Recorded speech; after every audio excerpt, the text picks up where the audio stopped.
Bon, je vous donne deux exemples ici. L'aréna Jacques-Chagnon. Puis là, je marque bien vivre dans une fosse aux lions et sans renversant des dinosaures. On parle d'une laiterie, on parle de la laiterie Chagnon, en fait. Puis on parle, je marque l'aréna Jacques-Chagnon parce que pour moi, c'est aussi important d'avoir le stade Saputo à Montréal que de préserver l'aréna Jacques-Chagnon à Waterloo. Donc, je fais la différence. Ça, c'est un projet qu'on a décidé de travailler avec une laiterie, une des dernières laiteries indépendantes qui a sa propre ronde de lait à Waterloo. Puis, à la base de ce projet-là, on s'est dit qu'est-ce qu'une laiterie québécoise? C'est quoi? Bien, quant à moi, l'argent d'une laiterie québécoise devrait rester en grande majorité en région. Qu'est-ce qu'on a fait depuis bon nombre de temps? On prend tout notre lait puis on l'envoie à Longueuil ou dans d'autres places. Puis, bien souvent, qu'est-ce qui est le fun avec ça? C'est qu'on crée des multitypes de PME. Donc, c'est pour ça qu'on s'est dit la région, ça commence par là. Un lait troisième vague pour un café troisième vague. C'est important, on a fait un lait qui est 3,8 sans additifs dedans. Ça veut dire qu'on est allé avec selon ce que la loi nous permet, de réaliser un lait qui sort d'une vache, qui est traité avec rapidité. Puis ça, c'est un des trucs qu'on a fait. Mais je vous parle de troisième vague parce qu'il y a des vagues. Dans le sens qu'on a fait un lait parce qu'on avait parlé avec une entreprise qui était des gens qui avaient des cafés, surtout dans les villes, Montréal, Toronto, New York. La première vague de café, on peut dire que c'est un Dunkin' Donuts ou un Tim Hortons dans l'idée. C'est un café qu'on veut frais, mais qu'on a un goût standardisé, puis ça y va. Puis c'est ouvert, puis c'est accessible et le fun. Deuxième vague, au Québec, on pourrait peut-être parler d'Alvanout ou de Starbucks. C'est peut-être ça la deuxième vague. On a mis une origine au café, puis on travaille avec ça. Troisième vague, c'est qu'on est parti d'un continent à un pays, puis là, on se retrouve non seulement dans un pays, mais c'est des gens qui travaillent avec une famille, une coopérative agricole avec un café qui est choisi, sélectionné pour eux, qu'il y a une manière particulière de le traiter. Puis ils sont, qu'est-ce qu'on peut dire, des puristes. Fait qu'on a réussi à faire un lait 3,8 qui n'avait ni de vitamine A ni de vitamine D. Parce que c'est une obligation quand tu es au détail d'avoir un ajout de vitamine. Ce qui est en restauration, on était capable de le faire parce que c'était une transformation qui est faite avec ça. Ils chauffent le lait, ils le mettent dans le café.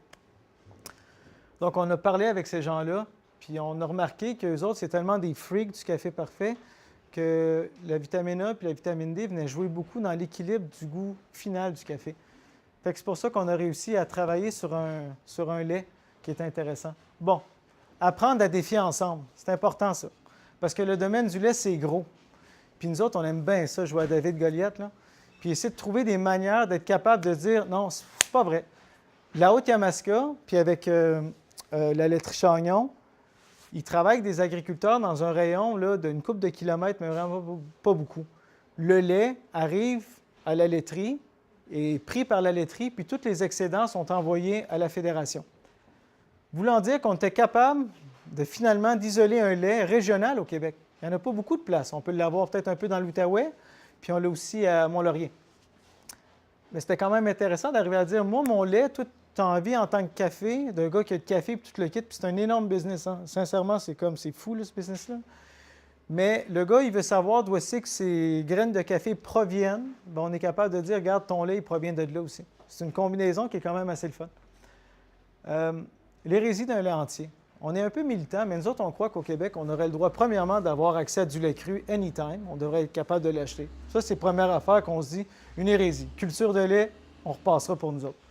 Deuxièmement, avoir un lait 3,8, en ce moment au Québec, c'est considéré comme un lait de spécialité. Ça n'a pas d'allure. C'est un lait qui est le plus proche de ce qu'on peut avoir un lait, puis tu me considères ça comme un lait de spécialité. On peut retravailler là-dessus aussi. Puis d'avoir mon lait qui est obligé d'avoir un ajout de vitamine A et D. Pourquoi? Bon, c'était vraiment des questions qu'on s'est posées, puis en fait, on s'est dit, nous autres, on va faire à notre manière, puis on réussit quand même, pas pire. Beurre de culture et beurre de ghee et top cream. Il y avait quelque chose au Québec, on avait tellement de beurreries à travers le Québec, puis quelque chose de très particulier, c'est que notre beurre était vraiment salé. Un, c'était pour la conservation. Deux, on est vraiment des bébites de sel. Fait qu'on s'est dit, tant qu'à faire un beurre, là, on va vraiment faire un bon beurre. Parce que nous autres, ouais, c'est pas que je suis anti-français, j'adore les Français de France, mais sacrifices sont pédants, puis nous autres, on est encore plus pédants qu'eux autres. Puis Beurre de culture, ils ont tout le temps arrivé, ah, le beurre de cette région-là est particulier à cause de ci, à cause de ça. Nous autres, on s'est dit, sais-tu quoi? Ton beurre déchiré, ton beurre de truc, on va te montrer qu'on est capable de faire du super bon beurre. Pourquoi? On a des agriculteurs qui sont assez extraordinaires, des gars et des femmes de vache au Québec, on en a aussi. Puis qu'est-ce qu'on a fait? C'est qu'on a accès à un beurre d'une région particulière, surtout en fourrage. On est capable d'aller chercher des cultures pour créer une saveur particulière dans un beurre qui est fermenté, parce que finalement, on fait une crème fraîche qui est fermentée. Explosion de saveur. Ça nous a pris 2 ans à développer exactement ce qu'on voulait. Puis on a mis bien du sel dessus. On a mis un gros sel, puis un sel fin, puis les gens sont comme « Ah! » Puis ça, c'était ça, c'est simple. On l'a apporté à Noël dans nos familles, puis on l'a mis sur la table, les gens y ont goûté, puis c'était croquant, puis les gens disent « Ah, si que j'aime ça, le sel! » Bien, c'est bon. Ça veut dire que ça marchait. Les gens y revenaient, donc on s'est dit « On a un beurre qui est représentatif de notre culture en quelque sens. » On a fait un beurre de ghee. Ça, en fait, c'est une inspiration indienne parce que le beurre de ghee, c'est un beurre clarifié. On a réussi à développer un beurre, surtout pour la restauration, puis c'est important de tout le temps rentrer dans cette perspective-là de la restauration, dans qu'est-ce qu'on fait. C'est un beurre de cuisson. On a réussi à faire un beurre clarifié qui est foisonné. Ça veut dire que c'est un beurre qui est à 99,6 % de gras, qu'on est capable, au lieu de travailler avec une cuillère à soupe, une cuillère à thé, puis il est spatulable comme une margarine. Qu'est-ce que le beurre de ghee régulier ne fait pas? C'est assez malade. Puis on a fait la Top Cream 40 %. Ça, c'est l'héritage british qu'on a.